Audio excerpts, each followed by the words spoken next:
what you eat has an effect on a behavior. So that's the reason we Muslims, we are allowed to eat only peace-loving animals like cow, goat, sheep, because we are peace-loving human beings. We are not permitted to have the ferocious animals like tiger, lion, leopard, because we don't want to be violent.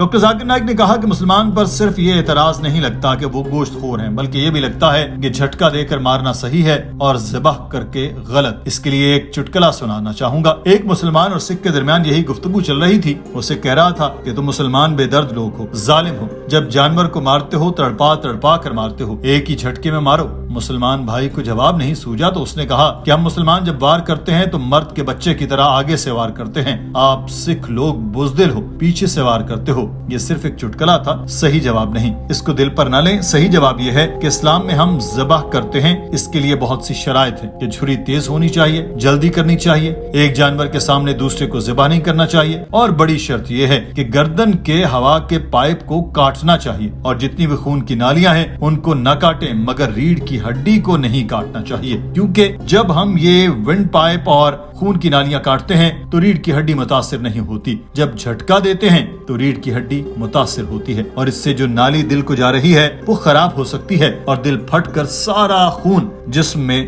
جمع ہو جائے گا۔ جب ہم ذبح کرتے ہیں تو اس سے دل خون کی گردش کر رہا ہوتا ہے، کیونکہ دماغ زندہ رہتا ہے تو زیادہ سے زیادہ خون باہر نکل جاتا ہے۔ ہم خون باہر نکالنے کے لیے ذبح کرتے ہیں، اور آج کی سائنس کہتی ہے کہ خون میں بہت سے جراثیم ہوتے ہیں۔ خون ایسا ماحول پیدا کرتا ہے جس میں اپنے آپ بیکٹیریا پیدا ہوتے ہیں، جس سے انسانوں کو بیماریاں لگ جاتی ہیں۔ اس کے علاوہ سائنس یہ بھی کہتی ہے کہ ذبح کیا گیا گوشت جھٹکے والے گوشت سے زیادہ تازہ ہوتا ہے، یہ زیادہ وقت کے لیے تازہ رہتا ہے۔ اور جو لوگ یہ کہتے ہیں کہ جب ہم ذبح کرتے ہیں تو جانور تڑپ تڑپ کر درد سے مرتا ہے، آج کی سائنس کہتی ہے کہ جب ہم ذبح کرتے ہیں تو جو نالی دماغ کی طرف خون لے کر جاتی ہے اور درد کا احساس دلاتی ہے وہ کٹ جاتی ہے، دماغ کو درد محسوس نہیں ہوتا، جانور تڑپتا ہے کیونکہ مسلز آگے پیچھے ہونے کی وجہ سے حرکت ہوتی ہے، یہ درد کی وجہ سے نہیں ہوتا۔ خون جسم سے باہر نکل رہا ہوتا ہے، اس لیے جانور تڑپتا دکھائی دیتا ہے، حقیقت میں درد نہیں ہو رہا ہوتا۔ جھٹکے میں اکثر جانور 4-5 گھنٹے بعد مرتا ہے اور درد کے ذریعے مرتا ہے۔ ڈاکٹر ذاکر نائک نے کہا کہ جہاں تک صحت کا تعلق ہے تو گوشت بہت ہی صحت بخش غذا ہے۔ اگر کسی کو ایک خاص طرح کا گوشت کھانے سے کوئی صحت کا مسئلہ ہوتا ہے تو یہ الگ بات ہے، اور یہ صحت مسائل سبزیاں کھانے سے بھی ہو سکتے ہیں۔ جو خوراک دنیا میں ہر سال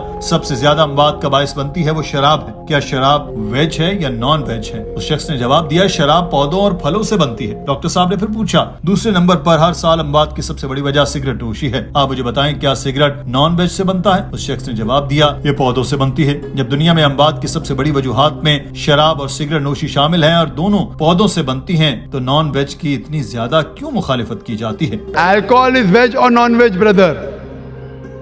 Alcohol is vegetarian or non-vegetarian food? Veg. Tobacco is veg or non-veg? Cabbage is veg. Not cabbage, tobacco. Tobacco is the non-veg. Tobacco is non-veg. You get from an Veg, this is the vegetable. vegetarian, correct. So maximum deaths that take place in the world is because of alcohol. Number 1, vegetarian.